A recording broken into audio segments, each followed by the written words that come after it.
दर मौला पे सवाली को खड़ा रखने दो, दर मौला पे सवाली को खड़ा रखने दो, दर मौला पे सवाली को खड़ा रखने दो, दर मौला पे सवाली को खड़ा रहने दो। सनदामत से झुका है तो झुका रखने दो। जरूर बोले ना सुभान अल्लाह। सनदामत से झुका है तो झुका रखने दो, दर मौला पे सवाली को खड़ा रखने दो। मुझको मिल जाएगी सदका मैं चला जाऊंगा, मुझको मिल जाएगी सदका मैं चला जाऊंगा, मुझको मिल जाएगा सदका मैं चला जाऊंगा, मुझको मिल जाएगा सदका मैं चला जाऊंगा। कैसा है दिल मेरा काबे में परा रखने दो। जरूर होवे ना।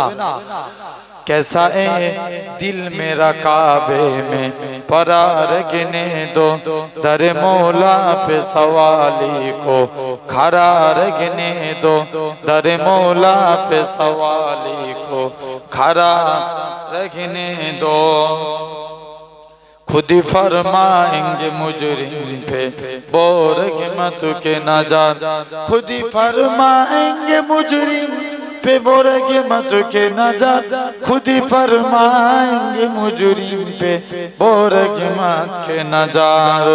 मुझको अल्लाह की अदालत में खड़ा रखने दो, मुझको अल्लाह की अदालत में खड़ा रखने दो, दर मौला पे सवाली को खड़ा रखने दो, दर मौला पे सवाली को खड़ा रखने दो।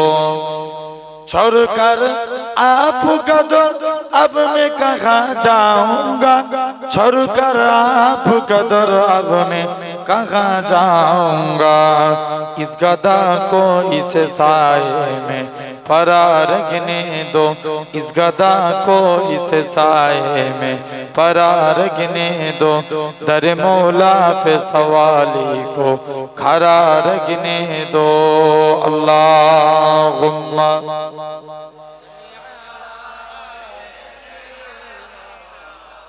साउंड একটু বড় সাউন্ড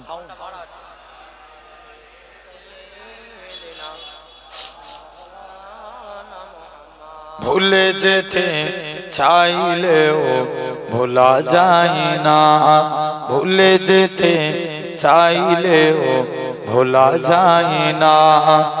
আমার জান মদিনা, আমার প্রাণ মদিনা, ভুলে যেতে চাইলেও ভোলা যায় না। মদিনার স্মৃতিগুলি ভাবি বারে বার, কবে আমি দেখা পাবো রোজা তোমার। জোরে বলবে না, আরেকটি জোরে হবে না। মদিনার স্মৃতিগুলি ভাবি বারে বার, কবে আমি দেখা পাবো রোজা তোমার। প্রিয় নবীর প্রেমে আমি হলাম দিওয়ানা, প্রিয় নবীর প্রেমে আমি হলাম দিওয়ানা। ভুলে যেতে চাইলেও ভোলা যায় না, ভুলে যেতে চাইলেও ভোলা যায় না। বদর আছে, খন্দক আছে, ওহুদের পাহাড়, নবীর লাগি আমাদের ব্যথার পাহাড়। মদিনাতে যাব আমরা হলাম দিওয়ানা, মদিনাতে যাব আমরা হলাম দিওয়ানা। ভুলে যেতে চাইলেও ভোলা যায় না, ভুলে যেতে চাইলেও ভোলা যায় না। জানি না ওই মদিনায় কি আছে মধু, মদিনা মদিনা শুধু করেছে জাদু। আরো জোরে হবে না? জানি না কি আছে মধু, মদিনা মদিনা শুধু করেছে জাদু। নবীর লাগি কেঁদে কেঁদে ভাসি বন্যায়, মদিনা জান মদিনা, মদিনা প্রাণ মদিনা। ভুলে যেতে চাইলেও ভোলা যায় না। আল্লাহুম্মা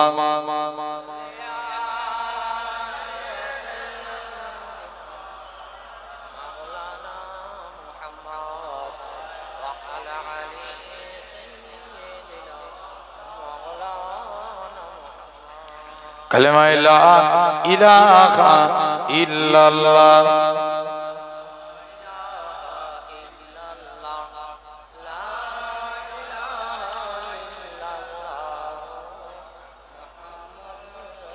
লা মাকসুদা ইল্লাল্লাহ, লা মাওজুদা ইল্লাল্লাহ, লা মাকসুদা ইল্লাল্লাহ, লা মাওজুদা ইল্লাল্লাহ, লা মাতলুবা ইল্লাল্লাহ, লা মাহবুবা ইল্লাল্লাহ, লা ইলাহা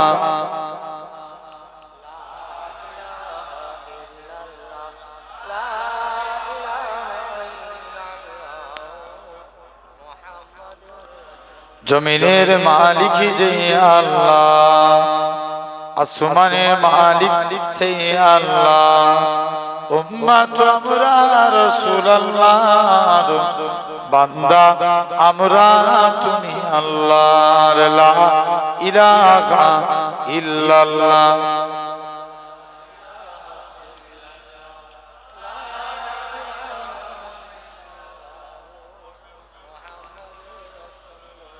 قال الله تعالى في كلام المجيد والفرقان الحميد وما محمد إلا رسول قد خلق من قبله رسول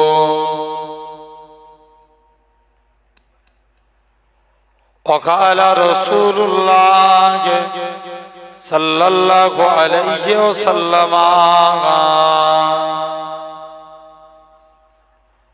لا يؤمن أحدكم حتى أكون أحب إليه من ولده وولده والناس أجمعين। प्यारे हाजिरान मजलिस उपस्थित এই মাহফিলে বসে থাকা বয়োজ্যেষ্ঠ মুরব্বিয়ান চাচান সমবয়স্ক ইয়াং জেনারেশন যুবক তরুণ ভাইরা, পর্দা আড়ালে অবস্থিত আমার মা ও বোনেরা, সদ্য এলাকার মসজিদের ইমাম সাহেব, সম্মানিত আল্লাহ পাকের নামাজি মুত্তাকি পরেজগার বান্দারা, আজকের এই মাহফিলের উলামা হযরত, বিশেষ করে ফুরফুরা শরীফ থেকে মুনতাকিম সিদ্দিকী ভাইজান, সাথে সাথে দূর দূরান্ত থেকে ছুটে আসা মুহাব্বতের ভালোবাসার ভাইরা, সকলকে জানাই গুনাহগারের তরফ হতে পিন্নগর শরীফের পক্ষ হতে আপনাদের জানা আন্তরিক সালাম মুবারক। খিদমতে আপনাদের এসেছি দোয়া নেওয়ার উদ্দেশ্যে, আল্লাহ পাকের দ্বীন ইসলামের খিদমত। তথাপিও আমরা সুন্দর নবিয়ানা মাহফিল জান্নাতের বাগানে এসে বসেছি। আজকে আমরা দেখতে পাচ্ছি আমরা এই জায়গায় ছিঁড়া তিরপলের উপরে বসে আছি। আমার আল্লাহ চাইলে পারে একদিন আল্লাহ আপনাকে জান্নাতি সিংহাসনে বসাবে। জোরে বলে। এই ক্ষমতার মালিক কে? জোরে বলে। আল্লাহ। যে আল্লাহ আপনার আমার শরীরকে সুস্থ রেখে সবল করে, তামাম গুনাহ থেকে দূরে সরিয়ে রেখে এমন এক কুরআন হাদিসের মাহফিলে বসার তৌফিক দিয়েছে, যে জায়গায় আপনি আমি যতক্ষণ পর্যন্ত বসবো না কেন আল্লাহ গুনার খাতাকে বন্ধ করে সওয়াবের খাতা খুলে দেন। জোরে বলে। তাহলে কাজে কাজী আজ এই সুন্দর নবিয়ানা মাহফিল জান্নাতের বাগানে আমরা বসেছি। অনেক মানুষ এখনো সাইডে আছে, কি সুন্দর এই মজলিসটা বানিয়েছে, কত সুন্দর লাগছে না? আলহামদুলিল্লাহ। এই আসুদা যুবক আসুদির উত্তরপাড়া যুবক ছেলেরা কি সুন্দর করে প্যান্ডেল করেছে, কত সুন্দর সাজিয়ে রেখেছে। আলহামদুলিল্লাহ, আল্লাহ কবুল করে নেন। আমি গুনাহগার এসেছি আপনাদের কাছে, আল্লাহ যদি তৌফিক দেন কিছু আলোচনা, তথাপি এখনো যারা সাইডে আছেন, বাড়িতে আছেন, প্রত্যেকের কাছে আশা করব আপনারা সব মাহফিলের মধ্যে চলে আসেন। তাহলে যে আল্লাহ এই জায়গায় বসিয়েছেন আমরা খুশি করব কাকে? সবাই মিলে বলে। যতজন বসে আছি আল্লাহ নামটা মুখ দিয়ে বললে গুনাহ হবে? তাহলে আমরা বলছি না কেন? পিছনে সামনে যে যেখানে বসে আছে সবাই মিলে বলবো এই জায়গায় বসিয়েছে কে? যে আল্লাহ শরীরকে সুস্থ রেখে এই জান্নাতের বাগানে বসে। আমি সময় থাকলে আপনাদের কাছে কিছু বিষয়ের উপর আলোচনা করব, তথাপিও যে আল্লাহ এই জায়গায় বসিয়েছেন আল্লাহর দয়া বান্দার উপরে অনেক বেশি, ঠিক কি না? কিতাবে এসেছে আল্লাহর টোটাল 100টা রহমত আছে। কটা? 100টা। এই 100টা রহমতের মধ্যে আল্লাহ 99টা রহমত নিজের জন্য রেখে দিয়েছেন। জোরে বলবে না? জোর করে বলো। কটা রহমত নিজের জন্য রেখেছে? 99টা। আর একটা রহমত আল্লাহ বান্দাদেরকে দান করেছেন। যে একটা রহমতের দ্বারা দেখেন একটা বাপ ছেলেকে ভালোবাসে, মা মেয়েকে ভালোবাসে, স্বামী স্ত্রী মহব্বত, এই একটা রহমত। আল্লাহ রাসূলের এক সাহাবী ছিলেন, যিনার নাম ছিল উম্মে সালমা, আবু সালমা। নাম কি বললাম? আবু সালমা। হুজুরের স্ত্রীর নাম ছিল উম্মে সালমা। যদি প্রতিটা মহব্বত আল্লাহর জন্য হয়, আল্লাহ আপনাকে কবুল করে নেবে। জোরে বলে। প্রতিটা মহব্বত যদি আল্লাহর জন্য হয়, জেনে রেখে দেন। একটু ডিসটেন্স। প্রতিটা রহমত যদি আল্লাহর জন্য হয়, আল্লাহ কবুল করে নেবেন। আমার সোনার ভাইরা, তো রাসূলুল্লাহ সাহাবী ছিলেন উম্মে সালমা। হুজুরের আবু সালমা হুজুরের স্ত্রী ছিল উম্মে সালমা। দেখেন স্বামী স্ত্রীর মহব্বত কেমন। যদি আল্লাহর জন্য হয় আল্লাহ কবুল করবেন। একদিন মক্কার সাহাবী আবু সালমার উপরে অত্যাচার করেছে। আবু সালমা হিজরত করে মদিনায় চলে গেল। কোথায় হিজরত করে গেল? মদিনায়। এদিকে মক্কা থেকে আবু সালমা মদিনায় হিজরত করে গেল। আমার রাসূলুল্লাহ মদিনায় হিজরত করেছিল না? হ্যাঁ, না। কোথায় হিজরত করেছিল? মদিনা শরীফে। আবু সালমা মদিনায় গেল, আমার রাসূলও গেল। মুসলমান করে ছেলে মেয়েরা বাবা তরুণেরা এ নবী প্রেমিকের আগা হযরতে আবু সালমা আল্লাহ নবী মদিনার দিকে তশরিফ নিয়ে চলে গেলেন। মদিনার যুবকেরা হযরতে আবু বকর আল্লাহ নবীকে সাথে করে নিয়ে মদিনার দিকে চলে গেলেন। এ নওজোয়ান যুবকের আগা হযরতে আবু বকর আল্লাহ নবীর একবার ডান দিকে যায়, একবার বাম দিকে যায়, একবার সামনে যায়, একবার পিছনে যায়। আল্লাহ নবী বলেন, ও বাবা যে আবু বকর তুমি কেন এরকম কাজ করো? একবার ডান দিক বাম দিক সামনে পিছন কেন করো? হযরতে আবু বকর বলেছিলেন, ইয়া রাসূলুল্লাহ হাবিবাল্লাহ, ইয়া রাসূলুল্লাহ হাবিবাল্লাহ, চতুর্দিকে আপনার দুশমনে ভরা, কেউ যদি আপনাকে লক্ষ্য করে তীর ছুঁড়ে মেরে দেয় আমি আবু বকর আমায় লেগে যাবে। হুজুর আমি মারা যাব এতে কোনো যায় আসে না। আমি আবু বকর আমার গোটা শরীরটাকে আপনার ঢাল বানাবার জন্য এ নওজোয়ান যুবকের আগা আল্লাহ নবী মদিনায় হিজরত করে চলে গেলেন। মদিনার যুবকেরা সেদিন তারা খেজুর গাছের উপরে উঠে সেদিন তারা পড়েছিল তালা আল বাদুর আলাইনা মিন সানিয়াতিল বিদাই ওয়াজাবা শুকরু আলাইনা মাদা লিল্লাহি দাই। ও যুবকেরা আল্লাহ নবী মদিনায় তশরিফ নিয়ে চলে গেলেন। মদিনার যুবকেরা বারে বারে পড়তে লাগে তালা আল বাদুরু আলাইনা মিন সানিয়াতিল বিদাই ওয়াজাবা শুকরু আলাইনা মাদা লিল্লাহি দাই। ও যুবকেরা আল্লাহ নবী মদিনায় তশরিফ নিয়ে চলে গেলেন। মদিনার যুবকেরা আল্লাহ নবীকে গোল করে ঘেরাও করে নিল।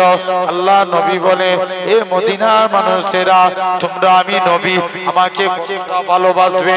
মদিনার যুবকেরা মদিনার তরুণেরা বলেছিল, ওগো নবী মনে কষ্ট নেবেন না, যতক্ষণ আমাদের শরীরে জানটুকু বেঁচে থাকবে আপনার ক্ষতি হতে দেব না। আরো চিল্লা হয় না। আবু সালমা তিনি কি করলেন? আস্তে আস্তে করে মদিনায় হিজরত করলেন। কোথায় হিজরত করলেন? মদিনায়। একদিনকার কথা, তারা স্বামী স্ত্রী দুজনে বসে আছে। আবু সালমা বলছে স্ত্রী, স্ত্রী বলছে স্বামী আমি দোয়া চাই, তবে কিন্তু আমার মরণের পর এই বাড়িতে অন্য কোনো স্ত্রী যেন না আসে। কে বলছে? মুখ দিয়ে একটু কথা বলো। উম্মে সালমা তিনি বলছে স্বামী আমি যদি মারা যাই এই বাড়িতে যেন কোনো মেয়ে না আসে। আর স্বামী আবু সালমা বলছে স্ত্রী আমি দোয়া চাই আল্লাহ যেন আমার মরণের পর তোমাকে আমার থেকে উত্তম স্বামী দান করে। আরো জোরে হয় না? আবু সালমা 6 মাস পর উম্মে সালমা মদিনায় চলে গেল আবু সালমার কাছে। যে দেখে আবু সালমা ইন্তেকাল হয়ে গেছে। উম্মে সালমার একটা ছোট বাচ্চা ছিল, নবীর কাছে যে কাঁদছে, বলছে হুজুর আজ আমার স্বামী মারা গেছে, আমার ছেলেটা এতিম হয়ে গেল। আল্লাহ নবী বলছে বাবা তুমি কেঁদো না, চলে যাও, আমি রাসূলুল্লাহ হলাম এর পিতা। জোরে বলো। উম্মে সালমা এদিকে চলে এসেছে। আল্লাহ জিবরাইল আমিনকে পাঠিয়ে দিলেন, জিবরাইল যাও আমার নবীকে জানিয়ে দাও উম্মে সালমাকে আমি আল্লাহ আমার রাসূলের জন্য কবুল করে নিয়েছি। আচ্ছা বলো তো আবু সালমার থেকে আমার রাসূল উত্তম না উত্তম নয়? উত্তম। স্বামী দোয়া চেয়েছিল, আমি দোয়া চাই যেন আমার থেকে উত্তম স্বামী পাও। দেখেন পেয়ে গেছে। তাহলে বলার উদ্দেশ্য হলো এটাই, যদি আপনি আমিও আল্লাহর জন্য করি আল্লাহ কবুল করে নেবেন। ঠিক কি না? মুসলমান ঘরের ছেলে মেয়েরা তরুণেরা এ নবী প্রেমিকের আগা আমার আল্লাহ জানিয়ে দেয়, ও আমার বান্দা তোরা কত অন্যায় করেছিস, খবরদার খবরদার, লা তাকনাতু মির রাহমাতিল্লাহ, ইন্নাল্লাহা ইয়াগফিরুয যুনুবা জামিয়া, ইন্নাহু হুয়াল গাফুরুর রাহিম। তোরা যদি আমি আল্লাহ আমার কাছে তওবা চাইলিস, আমি আল্লাহ তোদের জীবনের গুনাহটাকে ক্ষমা করে দেব, কেননা আমি আল্লাহ গুনাহ ক্ষমাকারী। মুসলমান ঘরের ছেলে মেয়েরা, আব্বা তরুণেরা, এ নবী প্রেমিকেরা, আমার আল্লাহ জানিয়ে দেয়, ও আমার বান্দা রে চলে যা চলে যা, তোরা যদি এক কদম আমি আল্লাহ আমার দিকে আগিয়ে আসিস, আমি আল্লাহ তোদের দিকে 10 কদম আগিয়ে যাব। কদম আগিয়ে 10 কদম, আমরা কদম গেলে এক কদম। তাহলে আসেন সেই আল্লাহ আটটাকে আমাকে এই জায়গায় বসিয়ে, তাহলে আল্লাহ অনেক অনেক বেশি। খবরদার আল্লাহর দিকে ফিরে আসে। আমি ছোট্ট একটা পয়েন্টের উপরে আলোচনা করব, তার আগে যেহেতু আল্লাহ নিয়ে বলছি, তাহলে আমাদের যাবতীয় কাজ হবে কার জন্য? আল্লাহর জন্য। আল্লাহ আমাদের কাছে অঙ্গীকার করছেন, বান্দা তোদের কাছে আমি আল্লাহ 4টে বিষয়ের উপর অঙ্গীকার করলাম। কটা বিষয়? 4টে। আচ্ছা বলো তো, দুনিয়ার জমিনে সবার অঙ্গীকার ভঙ্গ হয়ে যেতে পারে, আল্লাহ বান্দার সঙ্গে যে অঙ্গীকার করবে, আল্লাহ বান্দার সঙ্গে যে চুক্তি করবে, এটা ভঙ্গ করবে? কোনদিন ভঙ্গ, এই যুবকগুলো বলো না, ভঙ্গ হবে না। আল্লাহ অঙ্গীকার করছে, জেনে রেখে দেন, একটা যুবক প্রতিদিন রাত্রে তাহাজ্জুদের নামাজ পড়তো। কিসের নামাজ? তাহাজ্জুদে। সে একদিন রাস্তা দিয়ে হেঁটে হেঁটে যাচ্ছে, একটা মহিলাকে দেখতে পেল। কাকে? মহিলাকে। যুবকটা রাস্তায় দাঁড়িয়ে গেলেন। মহিলা বলছে, ব্যাপার কি? বলছে, দেখবেন একটা ছেলে আর মেয়ে, এই লোহা আর চুম্বক যদি কাছাকাছি রাখা হয় কি হবে? আকর্ষণ হবে না? একটা ছেলে আর মেয়ে কাছাকাছি থাকলে কি হবে? আকর্ষণ হবে। এখন ছেলেটা বলছে, যুবক কি চাও? বলছে, আমি তোমার কাছে এসেছি আজকের দিনে, তুমি চলো। যুবকটা আর নামাজ পড়তে যেতে পারলেন না। মহিলাটা যুবকের হাত ধরে নিজের বাড়ির দিকে নিয়ে চলে গেলেন। বাড়ির দিকে নিয়ে যাচ্ছে, এমন সময়তে দেখতে পাওয়া যায় যুবকটাকে মহিলাটা যে আকারি করে ধরেছে, যুবকটার মনে পড়ে যায় আল্লাহর কোরআনের আয়াত, ওয়ালিমান খাফা মাকামা রাব্বিহি জান্নাতান, যারা আল্লাহকে ভয় করে মারা যায় আল্লাহ তাদের কবরে 2টা জান্নাত দিয়ে দেয়। প্যান্ডেল ফেটে যাবে। সুবহানাল্লাহর এই তেজ কেন? এটা আসলে এটা একটা মহব্বতের জায়গা না, আমাদের ভালোবাসার জায়গা। আপনারা জান দিয়ে মহব্বত করে, মানে বিরাট একটা মহব্বতের জায়গা। আল্লাহ হাদিস পাকের মধ্যে এসেছে, সুবহানাল্লাহি বিহামদিহি সুবহানাল্লাহিল আযীম, যে একবার বলবে মিজানে দাঁড়িপাল্লাকে আল্লাহ অর্ধেক করে দেবে। একটু বেড়েছে। শুধু তাই নয়, আল্লাহ কিছু মালাইকা ফারিস্তাদের ডেকে বলবে, আমার ফারিস্তারা যাও তো, তোমরা আমি আল্লাহ আমার আরশে আজিমকে চাকাবে। আরশে আজিমকে চাকাতে যাবে, আরশে আজিম চাকাতে পারবে না। আল্লাহর কাছে চলে আসবে, আল্লাহ আরশে আজিম চাকাতে বলছে, আমরা চাকাতে পারি না। আল্লাহ বলবে, যা তোরা সুবহানাল্লাহ সুবহানাল্লাহ জিকির কর। সুবহানাল্লাহ সুবহানাল্লাহ জিকির করবে, আল্লাহ ফারিস্তাদের পাওয়ারকে বাড়িয়ে দিবে, আরশে আজিমকে ছাগিয়ে ফেলবে। জোরে বলো। বেরেছেন একটু? এরপরে আল্লাহ আদম নবীকে সৃষ্টি করলেন। আদম নবী হাঁচি দিলেন। হাঁচি দিলে কি করতে হয়? জোর করে বলো সবাই মিলে। আমরা বাপ আমি হয়তো 12টা পর্যন্ত আপনাদের কাছে আছি, এই 1টা ঘন্টা আল্লাহর জন্য নিজের ব্রেনটাকে পুরো ওয়াজের দিকে দিয়ে দেন, অন্য দিকের খেয়ালত বাদ দিয়ে দেন, মনোযোগ দিয়ে শুধু সুবহানাল্লাহ জোরে জোরে বলবো। যদি বিশ্বাস করেন, আমি সুবহানাল্লাহ বলতে যদি যে এই জায়গায় গলা ফেটে মরেও যায়, আমি বিশ্বাস করি তুমি জান্নাতি। জোরে বলে। তো আদম নবী সৃষ্টি করলেন, আদম নবী হাঁচি দিলেন, কি পড়তে হয়? আলহামদুলিল্লাহ। আল্লাহর ফেরেশতারা কলেমা মিলাচ্ছে, সুবহানাল্লাহি আলহামদুলিল্লাহ। জোরে বলবে না? আরেকটু জোরে হয় না? সুবহানাল্লাহি আলহামদুলিল্লাহ। আল্লাহ এরপরে নূহ নবীকে ডাক দিলেন, নূহ নবী, তোমার উম্মতেরা কি আমি আল্লাহ আমাকে খুশি করতে চাই, তারা যেন পড়ে লা ইলাহা ইল্লাল্লাহ। কি পড়বে? নূহ নবীর উম্মতেরা পড়ে। আল্লাহ এরপরে ইব্রাহিম নবীকে ডাক দিলেন, খালিল যাও, তুমি তোমার সবথেকে প্রিয় জিনিসটাকে আমি আল্লাহ আমার রাস্তায় কুরবানি করো। এখন বলো তো, ইব্রাহিম নবী কি ইসমাঈল নবীকে কুরবানি করেছিল? ইব্রাহিম নবী ইসমাঈল নবী